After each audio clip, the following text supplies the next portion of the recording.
Lembra daquele pecuarista que realizou o desmatamento químico no Pantanal? Lembra disso? Pois bem, alguns crimes ambientais realizados por ele podem prescrever, é isso mesmo. Quem vai trazer todos os detalhes ao vivo é o repórter Daniel Santos. Boa noite, Daniel. Será que vão apostar mais uma vez na prescrição de um crime tão danoso como aquele? Boa noite. Ô, meu querido, boa noite para você, boa noite para quem nos acompanha nesse momento e se pergunta, e a justiça nesse caso? Pois bem, a morosidade infelizmente venceu mais uma, porque a morosidade provoca sim a prescrição de um processo na justiça em meio a tantos outros a serem julgados no dia a dia. Só que a gente está falando aqui de um caso de 2013, período ali de 2013 até 2018. Não é desse último, sabe, do desmatamento químico.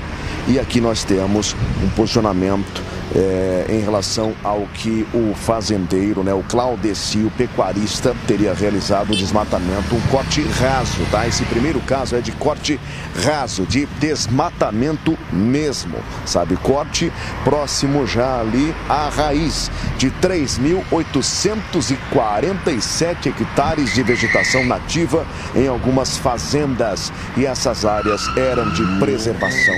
Ele fez isso de acordo com o Ministério Público sem autorização, assim como também impediu a regeneração natural de toda essa área. São várias as fazendas, Haroldo, pelo menos puxando aqui, ó, 1, 2, 3, 4, 5, pelo menos umas 5 áreas aqui, de acordo com a denúncia da época, ambas infelizmente inseridas em casos de crimes ambientais, sabe? E sendo que muitas dessas, essa vegetação, ela não foi recuperada.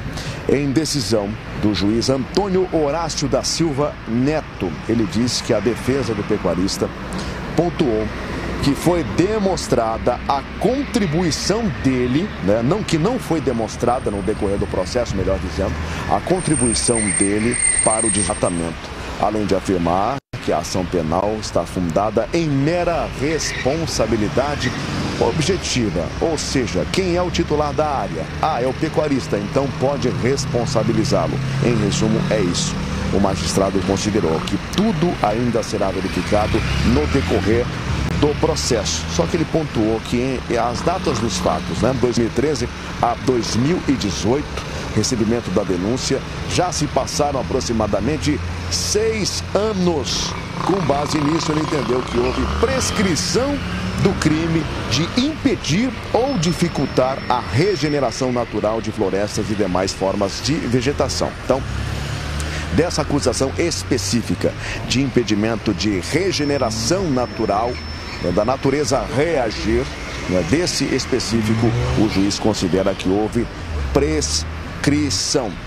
Agora sim, para lembrar esse último caso que está mais fresco na memória do telespectador, que é esse último alvo de denúncia nacional, que o Claudeci Oliveira Lemes, alvo de denúncia do Ministério Público por desmatamento químico.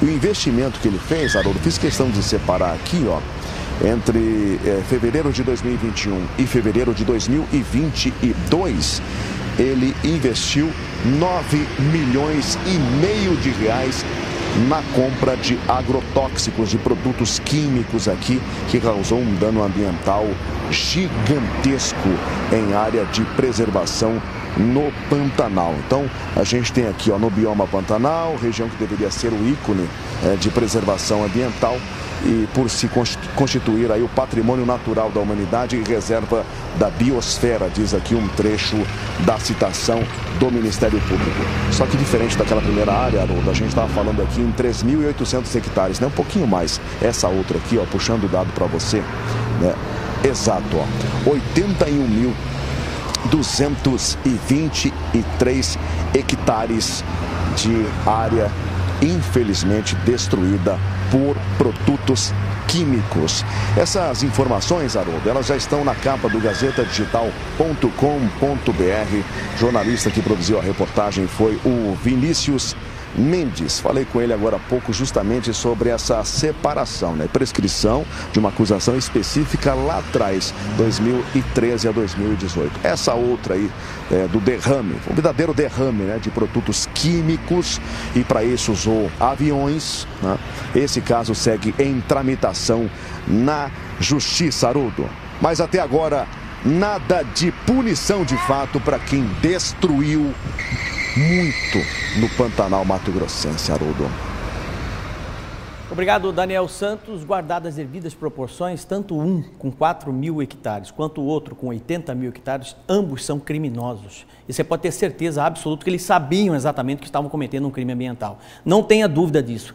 Por trás de toda ação, né, existe uma intencionalidade, inclusive um termo jurídico, um termo muito utilizado na área jurídica, né? A intenção de produzir alguma coisa. Então, cometer um crime, são exatamente nesses casos. A gente fica aqui falando do clima, fica falando que tem queimada para todo lado, já perdemos 2 brigadistas, somos recordes em queimadas, né? Só que a justiça precisa agir, ela precisa punir esses caras, né? São exatamente nessas situações que eu defendo a questão do embargo da terra, né? Para que ele realmente perca essa terra dele, para inclusive servir de exemplos para outros que cometem o mesmo crime.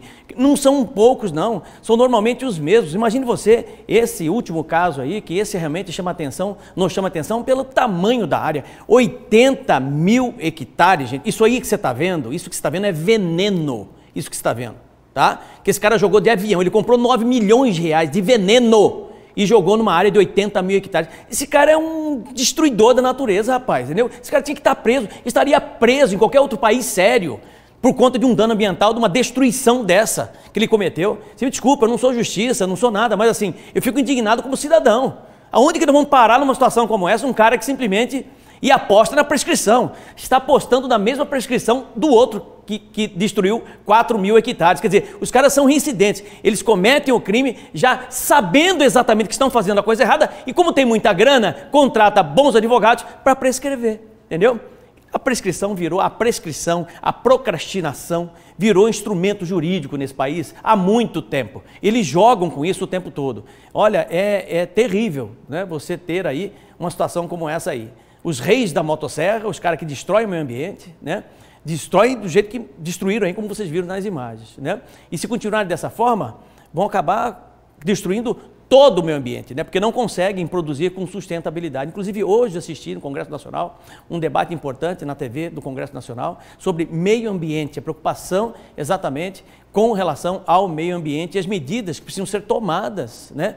Duras com relação exatamente a esses crimes ambientais. Vamos ver o que é que vai dar, se não vai ficar mais uma vez só na teoria, né?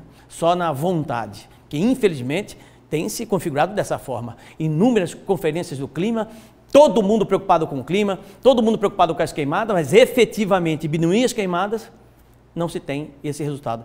Outro ponto importante também é a questão do feminicídio. Todo mundo fala, todo mundo preocupa, todo mundo fica comovido. Acontece um caso aqui, acontece outro caso ali, mas medidas efetivas mesmo de Congresso Nacional, por meio de lei, né? Não se tem, pelo menos por enquanto, não se tem. Então a gente precisa ser um pouquinho mais pragmático, né? Para que a coisa realmente funcione. Olha, vamos conferir agora alguns destaques.